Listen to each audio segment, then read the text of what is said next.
Assalamu alaikum warahmatullahi wabarakatuh, everyone. Jazakallah khair for joining. This is going to be one of the first sessions that we'll have, that will be, sisters' side. My name is Zoya. I'm going to be joining Hajj, inshallah, with Dar es Salaam, as more of a logistics coordinator. Ustadha Fatima will be here as one of our Ustadhas, as a guide, inshallah, and she'll be able to answer any like fiqh questions or questions regarding Hajj itself. So before I hand it over to her, I just ask if we can keep all questions to the end. I believe there is like a Q&A box. You guys can type in your questions in there, and inshallah, myself and Ustadha Fatima will go through those questions at the end of the call, inshallah. I'm going to hand it over to Ustadha Fatima. Bismillah. Assalamu alaikum everybody. Bismillahir Rahmanir Rahim. Rabbi shrah li sadri wa yassir li amri wahlul 'uqdatam min lisani yafqahu qawli. Rabbi zidni ilma, Rabbi zidni ilma, Rabbi zidni ilma. First and foremost, I want to say thank you to Dar es Salaam and to Sister Zoya for the introduction. Alhamdulillah, we are about 8 weeks away from, well, really 6 weeks away from Hajj. And so we wanted to do this session in preparing for Hajj, and specifically for sisters, preparing our emotional well-being and just different things that might come up during Hajj. Now, one of the things that I want to kind of preface this particular call with is that we're not going to necessarily go through the fiqh of Hajj, because we'll have a lot of sessions with some of the other scholars that will discuss the fiqh of Hajj. But this is more so different things that will come up around within that journey, and how we're able to kind of be there for each other, and what it will look like for on your end, of whether it's some of the things that you could do to prepare for that. So today, inshallah, we're going to talk about emotional wellness during Hajj.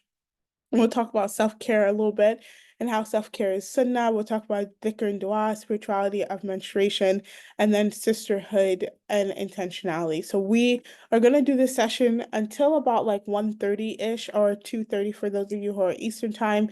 And if you're on PST time, I don't really know what the transition is. Okay, so you get the point. We'll be doing this for the next about like 20-25 minutes, inshallah, and then we wanted to leave some time for questions. Now, again, a lot of the fiqh questions that pertain to Hajj itself, we're going to leave those questions for the sessions that we do on the fiqh of Hajj. But if you have questions about just being a woman and traveling, and even like we're going to talk a little bit about menstruation or whatever the case may be, then we'll be able to answer some of those questions here, inshallah.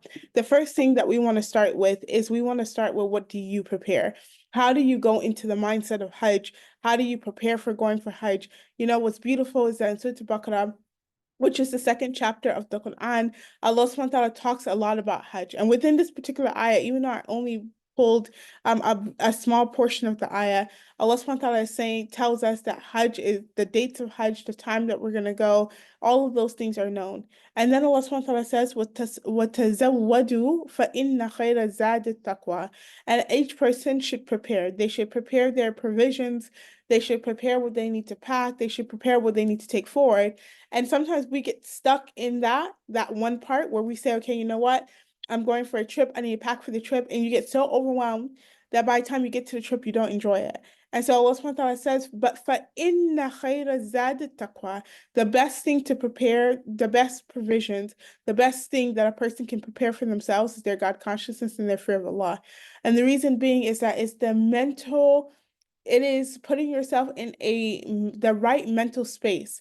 It's preparing yourself in the right mental way to be able to go for Hajj. And one of the things that we all have to do, and starting now, is to remind ourselves that we're doing this for the sake of Allah. Sure, some of us, this is our first time. There's many of us that perhaps maybe have gone before, and we're thinking to ourselves, like, we're excited, we want to go, and like, it's going to be a time, whatever the case may be. There could be a million expectations that one could have, but the only expectation, the only thought process, the only preparation that really matters is when a person prepares themselves to go for Hajj, and they're going to do it for the sake of Allah. You're saying, yeah, Allah, this is an obligation that you have put upon me, and you have given me the opportunity. You have given me the blessing, the honor, the privilege to be able to fulfill this obligation.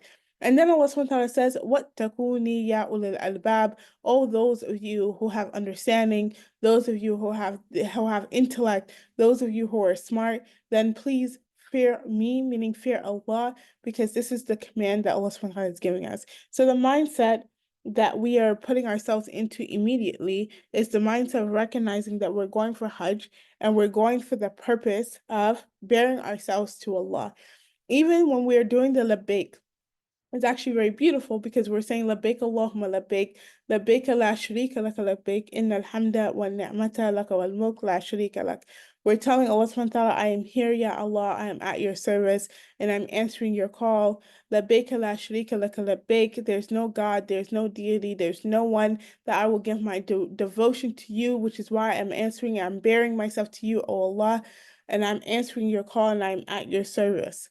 So, in alhamda, indeed, all praise and thanks and gratitude, wa ni'mata, and all blessings, laka wal mulk, belongs to you, and for you is all the kingdom. La ilaha illa ant, there's no God, there's no deity, there's no one worthy of devoting my time to except for you. This is the mindset that we need to go into Hajj with. And now, with anything that we do, we always love, like, for instance, someone says, "Oh my goodness, like you went for Umrah," or "Oh my goodness, you got this new job," or "Oh my goodness, you got this new like you have this new car," or whatever the case may be. With all good things come responsibility and they come high emotions. So there are common emotions that are faced at Hajj. One is the very most common emotion is being overwhelmed. And that is because there's a lot of rules, there's a lot of things that you have to do, there's a lot of things that you should stay away from. And that overwhelmingness then leads into anxiety because sometimes we feel, and again, I'm not talking about clinical anxiety, but more so an anxiousness, that an overall anxiousness that we feel of, am I doing this right? I want this to be the right, I want this to be perfect. I want to make sure that I am fulfilling my responsibilities of Hajj in the way that I should fulfill them. And sometimes we want to make sure that we're perfect. And the reality of it is that we're not perfect, right? We are going actually to Hajj because of our imperfections. There's going to be mistakes that we make. There are going to be things that we fall short on. And the reality of it is to remember that Allah subhanahu wa ta'ala is ever so forgiving. The third thing is mood swings. You know, one day you feel like Hajj is so easy, the next day you might feel like it's really difficult. One day you'll feel happy, one day you won't feel sad. That's because you're having some homesickness, you're having some confusion, you're having some sadness, like, or you're feeling actually sick. So there's different things that are playing into this, and you're in a different place. So there's a lot of different things that are playing into this. So the key reality of it is to take a step, take a moment, and to relax. You know, take a moment, take a deep breath, and say, you know what? There is nothing that I can do to control this, right? A dua that I would recommend before I even get to this dua that is here, it is the dua of ease. And that is Allahumma la sahla. Oh Allah, there is nothing that is easy illa ma ja'altahu sahlan, except for that which you have made easy. And the reason why I say this is a very good dua to make is because you are going to face difficulties and challenges at Hajj, but Allah subhanahu wa ta'ala is the one who invited you here. Therefore, Allah subhanahu wa ta'ala is the one who can ease those difficulties and those challenges. Now, some of the challenges that we have here is being overwhelmed, feeling anxious, being homesick, having confusion, having sadness. You might even feel lazy, like everybody's going for Jamalat, which is a pillar of Hajj. They're going to stone the devil, and you feel like, I cannot walk that far. I'm so tired. I feel very lazy. I just want to sit on my phone. I want to scroll. And this is not the time for that. But sometimes you don't have the ability to get yourself up and to do it. So Allah subhanahu wa ta'ala, the Prophet gives us a dua. And this dua is very beautiful. The Prophet says you should make this dua every morning and every evening. Allahumma means, oh Allah, inni, indeed, without a doubt, a'udhu bika, I seek your refuge, I seek your protection, I seek your power, min al-hammi, that is from the anxiety wal huzn. Anxiety here is not a clinical anxiety again, it is overthinking. That I seek your protection from me overthinking and getting anxious because of that overthinking. Wal huzni, and from sorrow because of the sadness that I face. Wal ajzi, and I seek your protection and your refuge that I don't have weakness. Wal kasal, and from laziness. Wal bukhl, and from being stingy. Wal jubn, and from being a coward. Dala al dain, and from being tied down by debt. Wal ghalabat al rijal, and that I be overpowered by a human being. And the reason why this dua is very comprehensive is because these are the things that we face every single day. And so we're making dua and we're asking Allah to relieve us, take these things away from us so that we're able to really enjoy our Hajj and we're able to really step up to the challenge and the opportunity that God has presented for us there. The next thing here is self-care. And I know in the other place I put self-care is Sunnah. It is. There's a narration of Aisha radiallahu ta'ala anha. And in this particular narration, Aisha radiallahu ta'ala anha, she tells us that when the Prophet ﷺ used to travel, he used to frequently take breaks. He would take breaks in his travel. He would allow other people to take breaks in his travel. That the Prophet ﷺ used to break up his day, right, by time. He would obviously, his salah took priority, but throughout those days, he would have times where he talked to people, times where he would spend time with his family, but then he had times where it was just him. And he spent that time between him and Allah. And the reason why I think it's important for us to really talk about this idea of self-care is because we think of self-care in one way, right? We think of self-care in the way that that social media presents it. You have to go for a massage, you have to do this, you have to do that. And those things are very good things. But it's more so about a mental preparation and then a bodily preparation. Hajj is going to require a lot of walking. You're not going to be in your normal routine. You're not going to eat the foods that you're used to. There's going to be so many things that are very, very different. Okay. Different does not have to mean difficult. And what's important is that you prepare yourself. So there's a pre, there's a during, and there's a post. Pre-Hajj, one of the things that I think is very important that one should prepare themselves with is prepare your body. Okay. This means walking, working out. If you're not walking, if you're not working out, this is the time.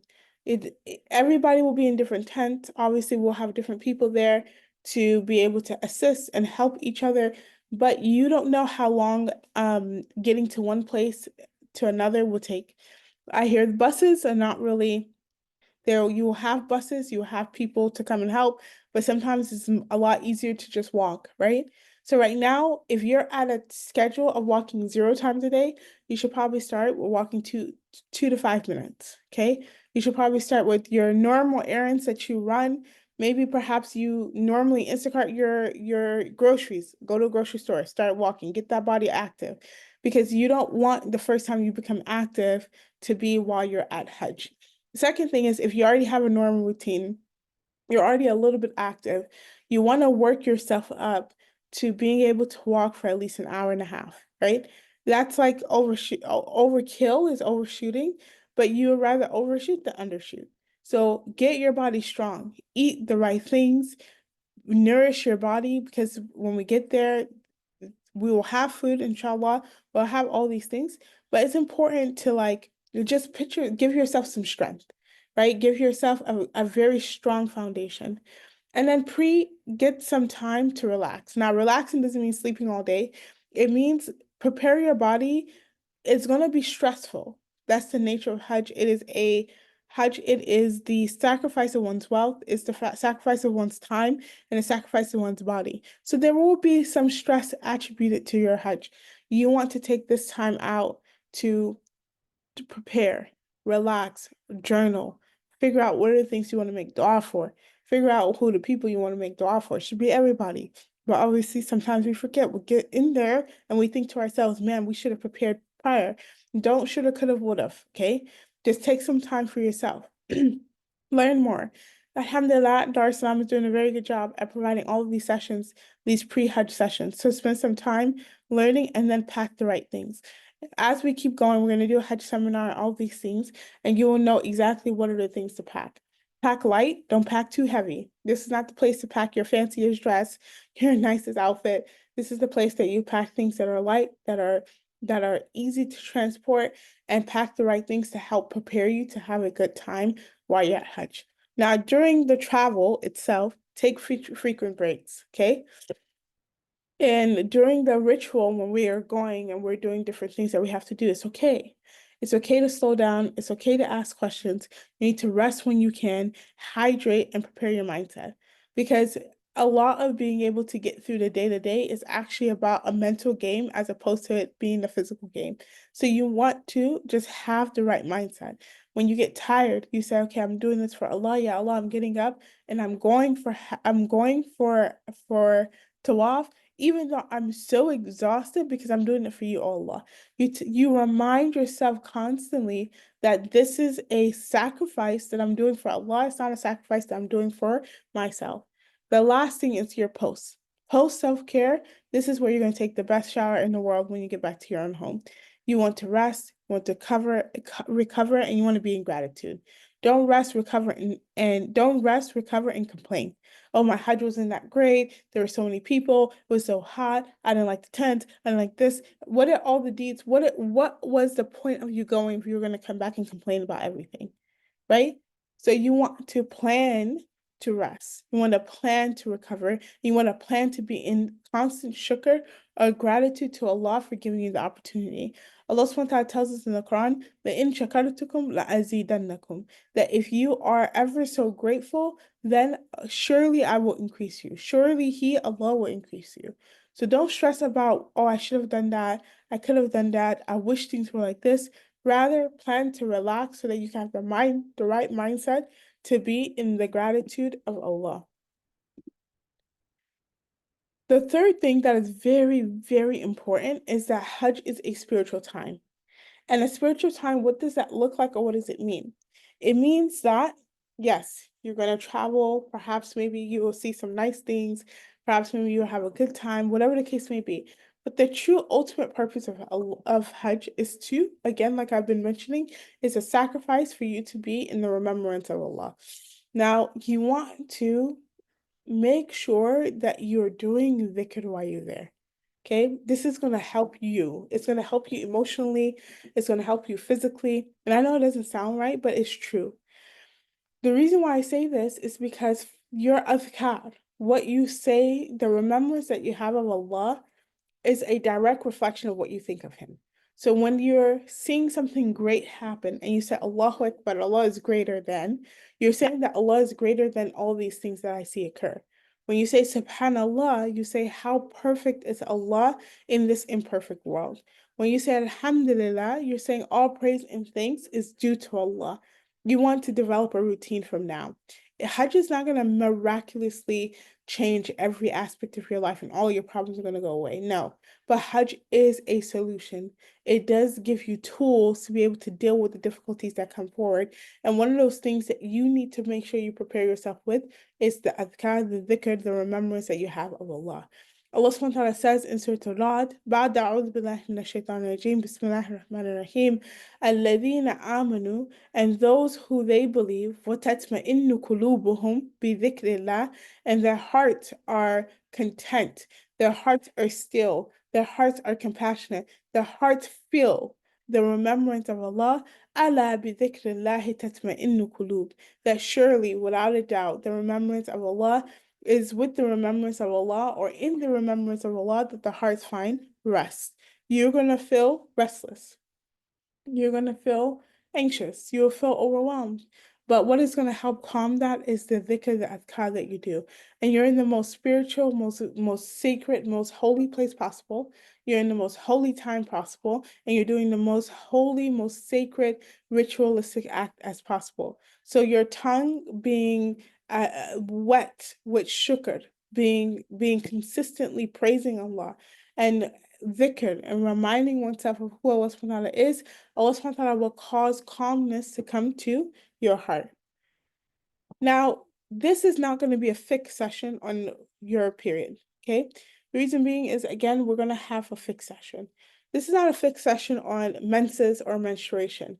Well, what do I do if I get my menses? The first and foremost thing is that people think that they're cursed. You know, that, oh, I waited so long to do Hajj, and now I finally got the opportunity to do Hajj, and look, I have this thing that would make me not be able to pray. You're not cursed. It's from Allah, right? It's from Allah. When we do something that Allah commands us to do, we get rewarded for it. When we stay away from something that Allah commands us to stay away from, we get rewarded for it. So for instance, if a person experiences their menses and they cannot pray, and they really want to pray in the haram, or they don't want to pray, they're happy that they got it, they get rewarded for, one, not having prayed because they have their menses and Allah subhanahu wa ta'ala told them not to do it. And two, if they wanted, they get reward for the want that they did it, and the restraint that they showed themselves of not doing it. Why? Because Allah subhanahu wa ta'ala told them not to. Then on top of that, anything one does in the haram is multiplied. So they get multiple reward on top of that. Allah subhanahu wa ta'ala does not give this to us as a curse or to mean that women are less than. It is just a reality of life. Now, for specific scenarios or situations, there are people who suffer from PCOS. There are people who may have just suffered a miscarriage and now they're figuring out like they're more regulating. When it comes to hate, which is also known as menstruation, or postpartum bleeding, which is also known as nifas, there are so many intricate details because everybody's situation is very different. So what do you do if you get your menses? You ask for help. You ask somebody, hey, what are the things that I can do and I should be doing? What are the things that I shouldn't be doing? And how can I make sure that I'm still having a spiritual time during Hajj? This is the time where you should depend on your group leaders. You should depend on the people around you. You should ask a lot of questions, which leads us to my last point, and that is the journey is only as blessed as the people whom you're on the journey with. This is not a journey. We have an individual relationship between us and Allah. Each one of us have an individual relationship between us and Allah. But when we go there and we're looking around at Arafah, on Jabal Rahma, and we see so many people there raising their hands in dua, what we realize is that as much as we are coming to Allah individually, we are a community. And so the sisterhood, the bond, that's why we're having so many sister only sessions, so many brothers only sessions, because the bond that we have here, it is going to be a bond that is a lifetime. Your Hajj, you never forget the people you went to Hajj with. You end up like raising your kids around them. You end up asking them advice for things in life. You never forget that because it's such a sacred journey. And my advice is that even if you came here, you say, I'm going for Hajj, I don't want to meet a single soul, just meet one person because you don't know what blessing Allah subhanahu wa ta'ala has put in that person's life to transform your own. So the sisterhood, the bond that we want to make sure that we establish in this particular time, it is not a formality. It is actually because we know that the journey is not easy, but we want to be with the blessed. And the blessed are people like yourselves that are here on this particular call and that are joining us for Hajj, inshallah. So this is a little bit of background on the emotional well-being that a person should have when it comes to Hajj and how one should think about their journey. How one should have the mindset that one should have in thinking about their journey as we are about to embark on this particular journey to Hajj, inshallah. So I'm gonna go ahead and I know that was a little quick, but I want to spend time with some questions. So I'm gonna go ahead and start answering some of the questions here. If you're bothered by a very specific topic to you, what should you discuss it with? If you're bothered by a very specific topic to you, who should you discuss it with? If you have topic, a very specific thing. Oh, okay. If you have something that's very, very specific that you're not sure about, then you can contact one of the group leaders or whatever the case may be, or you can actually post your question here. We can potentially try to answer it. But sometimes there are things that, like you mentioned, something that's very specific that may make it a little bit difficult for someone to be able to help out, or make it difficult for someone to be able to address in the group setting. But if you want, then you can also message one of the group leaders. Assalamu alaikum, guys. Just before we continue on with the Q&As, if you have any specific questions related to like logistics and stuff, I'm going to ask you to please refer those questions to your agent. Ustadha Rabia can talk about more like fiqh related, Islam like related questions regarding Hajj, inshallah.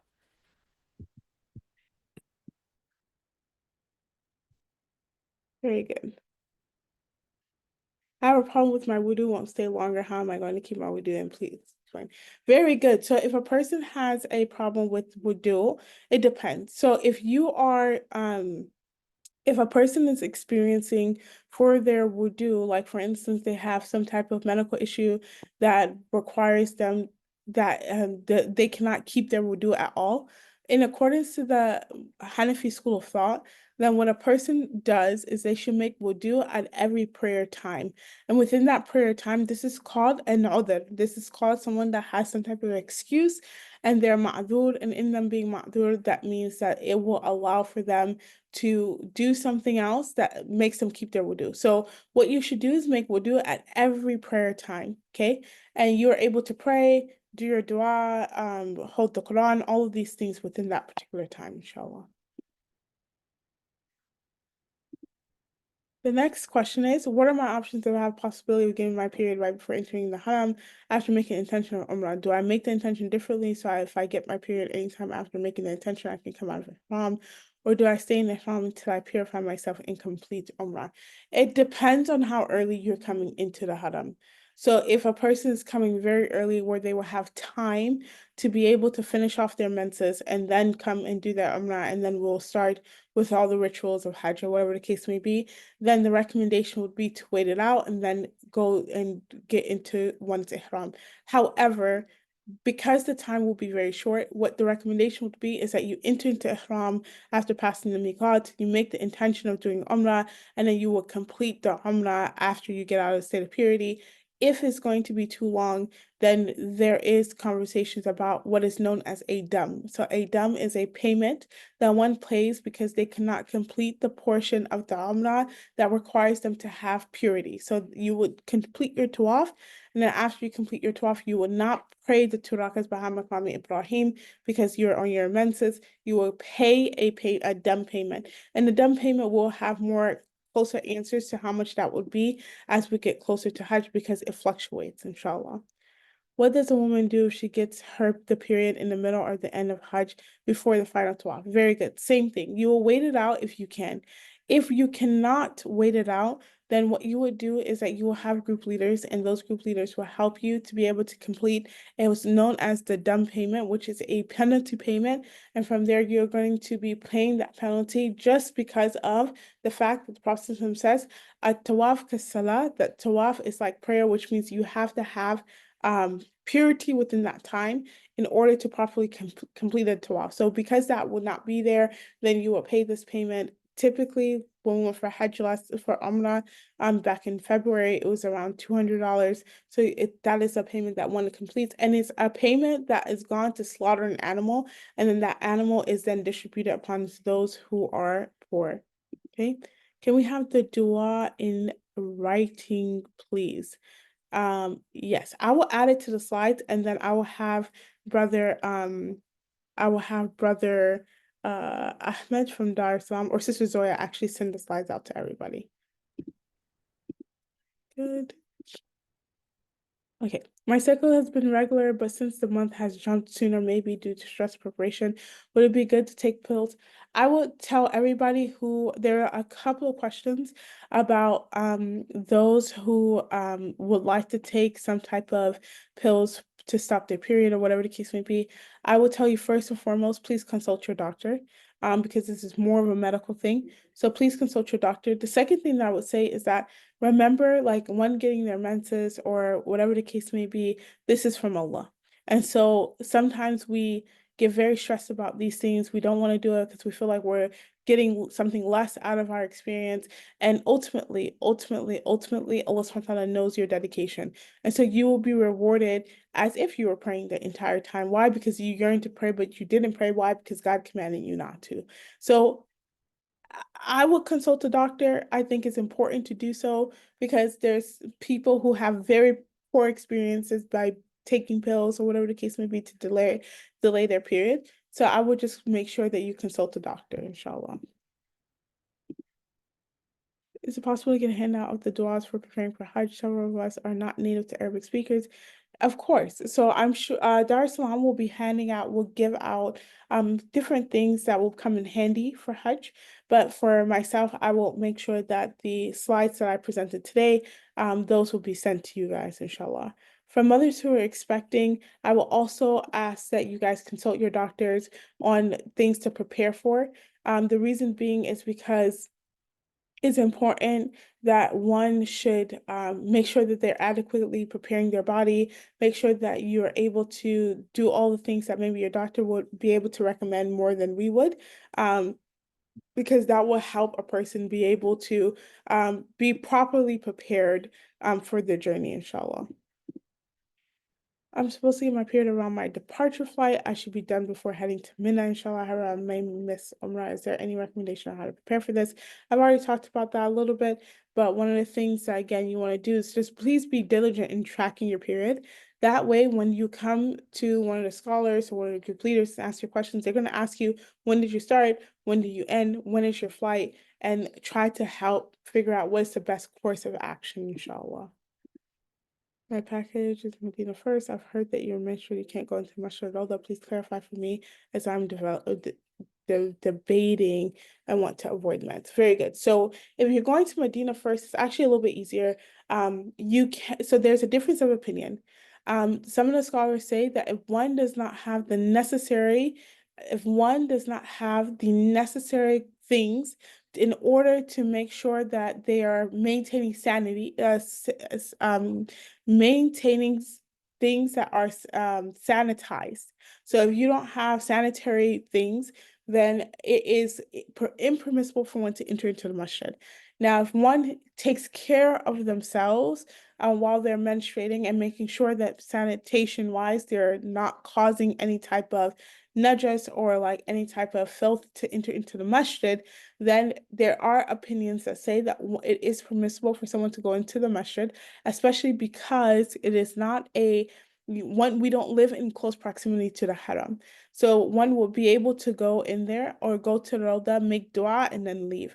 However, when it comes to salah time, you want to avoid taking someone else's place in prayer, because there are people who can pray and they have more right to the prayer area at that time because it's prayer time. I was studying the fiqh of Hajj and read that after the completion of Umrah, as part of Hajj tamattu, a sacrifice is required because of Hadi. Only after that we can begin Hajj. Can you share more information regarding this? Are we required to do two sacrifices, one after Umrah and one after Hajj? So we're going to talk about this a little bit later. So I would recommend that you join on to the fiqh of Hajj seminars that we will have, because then you'll get a lot more clarity on the different types of Hajj, and then you'll get clarity on what the sacrifices look like at this particular time now in the way that we do it. Okay. Can one take something to hold your menstrual period? So I've already talked about the medication and taking anything for that. How can we best prepare for Hajj du'as and spiritual readings other than the Quran for the days of Hajj?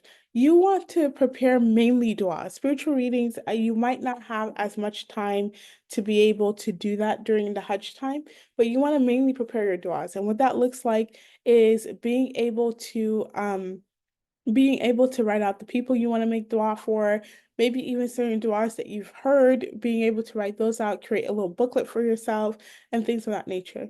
The other thing is when it comes to spiritual readings during the Hajj time, it's not going to be possible, but before Hajj, you want to just read up on maybe even people's experiences because it's also very inspiring. The third thing is that when you have a downtime during Hajj, you might want to get rest because it is physically taxing. There is a lot going on. It is moving very quickly. So you might want to use that time to get rest. Would the fiqh sessions be going in detail how to perform Hajj rituals while you have your menses? Yes, those fiqh Hajj questions will also, those fiqh of Hajj will include one Haid, which is known as Haid, one's menses, and what to do in that particular time. As I've already mentioned, that there are differences of opinion, but one of the major opinions is that a person a person would then complete all of the acts of the Umrah and all the acts of the Hajj, and then from there they will have to pay a penalty to help make up for the portion that would have required them to be in wudu. What to do if my menses? Okay, your Hajj will count. If someone does experience their menses at that time, your Hajj will count. So just wanna make sure that I put that out there. If a woman has hormonal imbalances that cause to grow extra facial hair, is it allowed for her to remove this hair when she is not in ihram? Yes, you're allowed to move facial hair when you're not in the state of ihram. When someone's in the state of ihram, they're not allowed to remove those facial hairs. Any recommendation of the type of hijab or kimar? I would recommend jersey, something light that stays on. You don't want to have like a lot of pins. you don't want to just create extra steps for yourself. So I would recommend like a jersey hijab. I would recommend something that you think that won't slip too much for you. I want to recommend things that are light, that are easy to wear. Can you go over the basics of ihram for women? Very good. So for women, it is um it is actually a lot easier to be in the state of ihram. There's no specific clothing for women. There's no specific way. The one thing is that one's face should not be covered. That's the one thing. Number two is that you're allowed to put on scents before you get into ihram. But once you're in the state of ihram, you don't put on any scent. You don't groom, so you should not comb your hair. You should not cut your nails. Even if you have a hangnail, you should not pull it, you should not kill anything, no animals, no animals, no little like bugs or anything like that. So for women, it is okay to, yes, you can wear a hat or a visor, but it should just come up. So your face should not be covered. So, and there's no particular types of clothing. Um, there's no particular types of clothing that one should wear. Okay. Can women wear a mask for health? You can wear, if a person has health reasons, they can wear a mask. However, they would then give a charity to make sure that they make up for that particular portion of it. What do you recommend best to buy in a buyer from? Like what kind of fabric? I don't use any particular website. I recommend that though like a light fabric because it's going to be very hot. So even when you go for if you get there a couple of days early, especially in Medina, you'll be able to find some abayas there for a reasonable price um to be able to make it up. What if a wudu breaks and one can't go make wudu again? What do? You will have to find a way to go and make wudu. Now, what I would recommend is they have these spray water bottles. They're really tiny. They're spray water bottles. You might want to get one of those. You can fill it up with water. While you're in the haram, you can make wudu close to where the Zamzam is because they have some drainage there. So I would recommend doing that. Can we wear unscented deodorant? Yes, as long as it doesn't have a scent, you can wear it. Do we wear socks during Hajj and prayer? You can if you want to. It's not an obligation. With women for long hair, is it okay if we naturally lose hair? Yes, it's okay if you naturally lose hair while changing clothes or anything like that. Protective hairstyles and a hijab. If you have curly hair, I would just recommend just put your hair in braids and call it a day. If your hair is a bit straighter, you might want to just put it in a bun, but you're going to avoid grooming. So even when you shower, you should not comb or brush your hair at that time. If we use unscented soap to wash hands, no, unscented soap and everything is considered to be completely okay. Would a cotton undercap under a light hijab be okay in the heat? Yes, that would be okay. As it pertains to how to deal with the heat, hydration. One thing I would recommend, I personally don't like them, but I will suck it up and drink them, are the liquid IVs. You want to just hydrate. You want to get they have cooling packs that one can buy where you kind of it's like the heating packs, you break them. You want to make sure that you're hydrated because that is very important for one to do. Okay. Do we need to have our feet covered? I already answered this one. Answered the, how do we do? Can we go over the basics? I already did this. What are all, you can do most of the rituals except for during voluntary tawaf. While one is on their period, you can do most of the rituals except for voluntary tawaf. And you also cannot you cannot pray while you're on your period. You cannot hold the Quran either. All right. Do you recommend wearing contact lenses? It's a personal preference. So whatever someone would prefer, if you prefer wearing your contacts, if you prefer wearing your if you prefer wearing your contacts, if you prefer wearing your glasses, it's a perfect personal preference. Not be able to perform Umrah before Hajj, which would do the message. Can I change my intention from Hajj to Mattu? We're gonna talk about these different types of Hajj when we go through the fiqh of Hajj later, inshallah. Can we wear pads during Hajj? Yeah, there's nothing wrong with that, inshallah. Cycle varies. Sometimes the tracker shows dates that conflict with the end of Hajj. That's have to wait one. Oh gosh. Okay, if a person takes medication, if a person chooses to take medication to stop their bleeding, to stop their their menstrual cycle during Hajj, and then they end up experiencing bleeding on that time, it will be considered as Haid. It will be considered as a menstrual cycle. It will not be considered as irregular bleeding. So a person will still have to pay the penalty payment of the dam.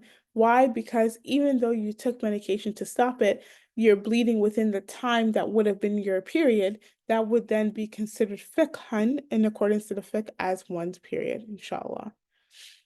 I did Umrah in 2025, so it can affect my Hajj in any way. No, it will not affect your Hajj in any way. Will this session be yes. Yes, I think they will provide this session later. As for the things, do you remember? All right. If we miss a major part of Hajj due to menses paid a dam, does that mean your Hajj is still complete even though we potentially miss? Yes. The dam payment makes up for any portion of the Hajj that you have missed to make sure that it is a complete Hajj. So that is the point of the um down payment. What advice would you give to solo sisters who are traveling in this political climate?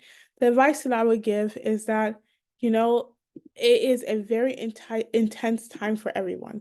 And one of the things I think is very important is to make sure that one, even though you have your stance, you keep with your stance, but you should make sure that you're not provoking and causing any type of issue. If somebody asks you a question, sure. If you want to say what you want to say, sure, but don't provoke, right? It is a very critical time, and you want to just get your Hajj done and keep going, inshallah. What are some du'as we can constantly do as dhikr in between prayers? You can do du'as from your heart, that's first and foremost. The second thing you can also do is that you can just say subhanallah, you can say alhamdulillah, you can say la ilaha illallah. There's a narration from the Prophet who says that these words are heavy on the scale and light on the tongue. And that's subhanallah wa bihamdihi, subhanallah al-azim. So you can say any dua really that you feel comfortable with. Are women allowed to use panty liners? Yes, or you're allowed to use that, inshallah. There's no requirement for women to cover their feet. How would one complete Tawaf Ifada? Okay, so we talked about all of those things. I'm gonna go back down. Can you wear fingerless gloves in ihram so that you don't get sunburned? Yes, you may. For women, you may. For men, it is very different. Men are not allowed to wear anything stitched. We have to walk more. The possible of having a rash and thighs can wear undergarments and apply Vaseline. As long as it doesn't have a scent, you're allowed to do so, inshallah. Do you recommend paying the fee just in case, even if you might not have missed a step? I recommend giving sadaqah in the case that you feel like maybe you've done something wrong, but you don't have to pay the dumb fee. Okay? Can you wear, we already talked about this. Very good. Can we go to Hajj intending for jihad and hope that acceptance as shaheed with Hajj and Mabrur? You can make dua for anything when you go for Hajj and any intention, but the most important intention is to make dua that Allah subhanahu wa ta'ala resurrects you with the shuhada. Make dua that Allah subhanahu wa ta'ala gives you the reward as if you were the one who was on the forefront of Islam. Right? So these different things. Are we allowed to braid our hair in the state of Ihram? You should braid your hair before that because braiding your hair while in the state of ihram would make it a little bit difficult. If my clothes are baggy, do I still wear an abaya over it? It might be more comfortable with where we're at, inshallah. Prevent rashes, yeah, those as long as you do them before you can do whatever you need to do to prevent rashes. As long as you do it, it doesn't have any type of um scent to it. Inshallah. Can I wear a protective sun hat? Yes, that is allowed to wear. How long after the payment is done is it paid right away? Typically, it's paid right after the Hajj is completed. Okay, can a menstrual cup for a white discharge instead of cup? Can I use a menstrual cup? Yeah, that is a person's personal preference. Is there anything related to menses that could make us end up not having Hajj counted, or does the dam covers everything, inshallah? Yes, so everything should be fragrance free. During ihram, you can shower, you can change, but you cannot comb your hair or brush it. You're allowed to use fragrance-free soap, fragrance-free deodorant, and so on and so forth. That is absolutely correct. Okay. During wudu, can I wear my undercap to complete wudu, or do I? You don't have to take it off completely. You would take your hand, you'll wet your hand a little bit, and you'll put your hand inside the undercap to make sure that you touch your hair. You do not wipe over your hijab though. While in ihram, can you change your clothes? You can change your clothes, your underwear, everything while you're in the state of ihram. Still he, but what if we can't hold our unit that long? There will be bathrooms there. There are going to be a lot of bathrooms there. You will just have to keep going back and forth to the bathroom. But you want to try to stay hydrated. Just wearing glasses and sunglasses. No, it won't nullify your ihram. Can someone please provide the link to purchase? Okay, is it pot permissible? Unscented? We talked about this. Unscented oil in hair while in ihram. You should not apply anything to your hair while you're in ihram. So you shouldn't, because if you put the oil in, you're gonna be like scrunching it through and stuff like that. You shouldn't do that. I can use unscented hair wax to let my forehead, small hair in place. It's just better to not mess with your hair at all, because if hair falls out, like if you're doing that and then some hair particles fall out, then that will make it a little bit more, your ihram could be a little bit more compromised. What are your thoughts on the types of shoes for long distance? Personally, what are your thoughts for types of shoes? There are these hiking sandals. I think Hoka has some sneakers. There is On sneakers as well. There are also hiking sandals that one can purchase as well. Those two will be things that are very helpful. Is it okay if our hijab dresses have very slight light perfume? Yes. If the dresses have, like, if your clothing has perfume on it from before, or perhaps maybe you wash them and they smell like the detergent, all of these things from before, that's perfectly fine. Okay. Liquid IV is not boycott friendly. Oh, I did not know that. So drip drop is a different alternative. So I will leave that here for you guys. What are the cooking packs? Can you please clarify? Cooling packs. There are cooling packs. It's not for water, to cool down your body. So sometimes there's cooling packs for that. You can wear sunscreen as long as it's unscented. You can put on whatever you want as long as it's unscented. This bathroom put right back away if we find a way to keep it all on. Yes, you can do that, inshallah. How much hair do we cut when it's time? When it's time, you will cut about 1 inch of the hair to get out of the state of ihram. When you shower, when you're in the state of ihram, you can shower in your normal way as long as you do not use any scented soap. So everything's okay, you just don't use any scented soap, inshallah. What happens if during your prayer right before wudu breaks? What do you do then? Then you have to step out the line and you have to go and make wudu. Will wearing an eye mask sleep consider covering the face? Will it affect the state of ihram? There's a difference of opinion. Some say you should avoid it, but if it really gets in the way of one's sleep, then one can wear it, and then they would just give a little bit of a charity. It's not a dime, you would just give a charity to someone in the haram to cover that. Are we allowed to wear different color of bias? You can wear whatever color you want. What does Dar es Salaam provide? You can ask your Dar es Salaam rep, inshallah. Dar es Salaam will provide you with different things that you will need, inshallah.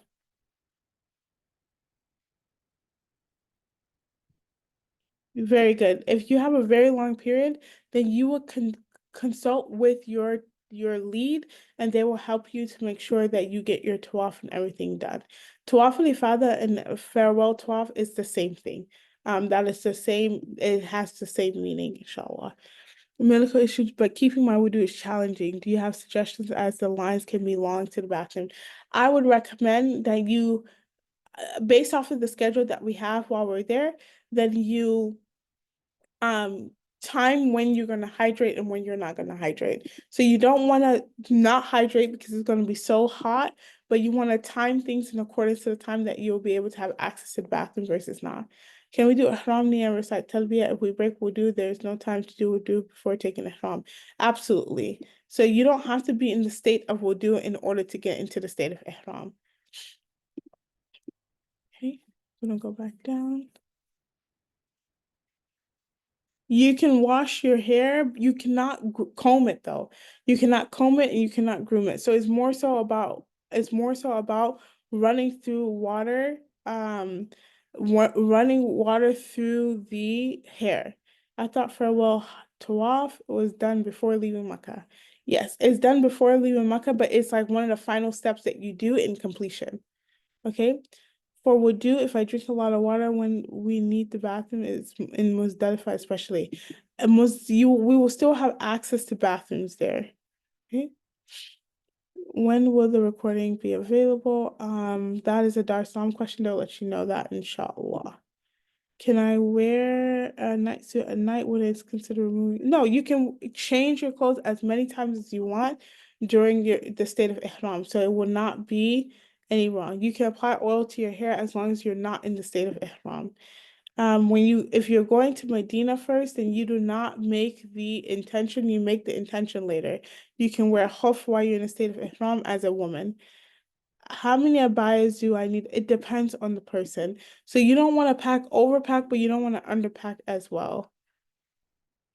As long as you're not the one grooming your own hair and that's why it's falling out, it's okay. Yeah, you can put on perfume and all that before you get into the state of ihram. But once you're in the state of ihram, you cannot do it. So very good. Is it cutting 1 inch of the hair all around? There's a difference of opinion. Most say you just gather a bunch of the hair and you cut one inch of the hair, which is about your fingertip long, the first line of your finger. Huh? After Umrah, you should have someone else cut your hair who's out of the state of ihram to then get you out of ihram. You can remove your hijab or whatever you want while you're sleeping, while you're in the state of ihram. You can wear pattern abayas, you can wear whatever. There's going to be people from all over the world, right? Footwear while in haram, please clarify. While you're in the haram, it is better to wear something. If you have feet problems and you wear whatever is good and for your feet, and you might want to bring covers because remember people still pray there. But outside of the haram, it's okay to wear whatever shoes you would want, inshallah.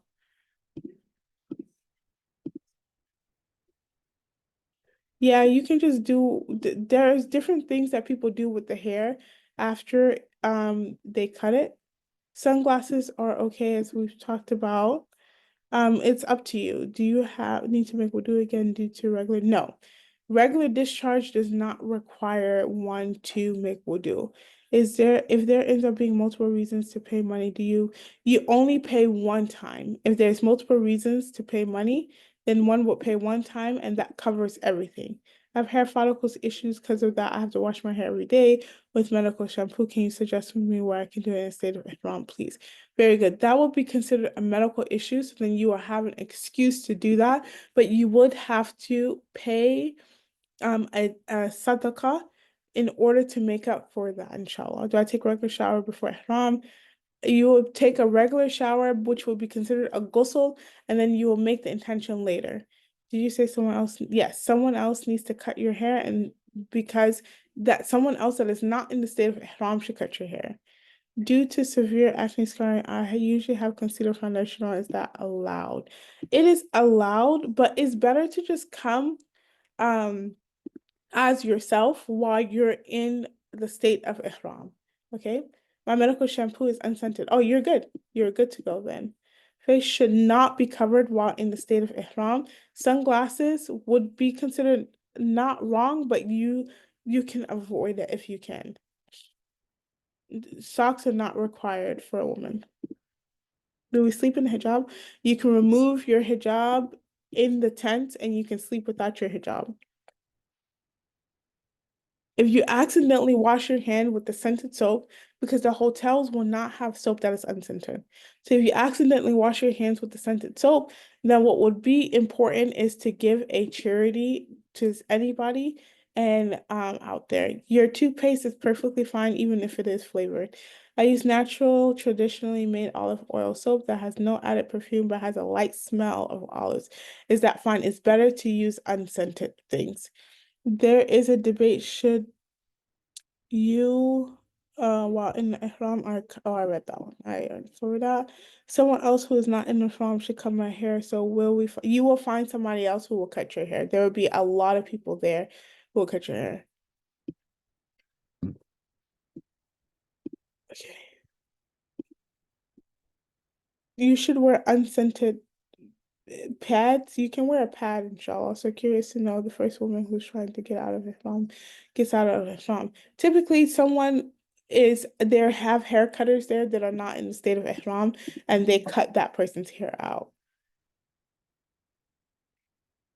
If everyone is around you who's in the state of Ihram, you will find somebody. There's going to be a million people, guys. So without a doubt, you will find somebody there who's not in the state of Ihram to cut your hair out. In the worst case scenario that you don't find somebody, which is like typically impossible, you'll cut yourself out and then you'll cut somebody else. But if you're in the state of Ihram, you should not cut somebody else out of their hair. You can wear panty liners, pads, or whatever you need to wear, even if you're not in your menses. Contact lenses, you can wear contact lenses. There's nothing wrong with wearing contact lenses. Is it okay to wear white clothes and white hijab on Arafah because it's very hot? You can wear whatever color you want. You can wear sunglasses, as we've talked about. For transition, you can wear, should I do a paid? No, you can wear sunglasses. If we change clothes, but they are scented, as long as you didn't scent them while you were in the state of Ihram, that is also okay. You can wear whatever clothing you would like to wear. How do you do wudu over the sleeves or abaya? You cannot do wudu over your sleeves or abaya. The water has to touch your skin. Even non-scented soaps still have a smell to them. Is that okay? Most non-scented soaps you can get it that doesn't have a smell, and that is the one that you would use, and that's okay. Um, you can be on your period during Hajj. Shouldn't you use birth control?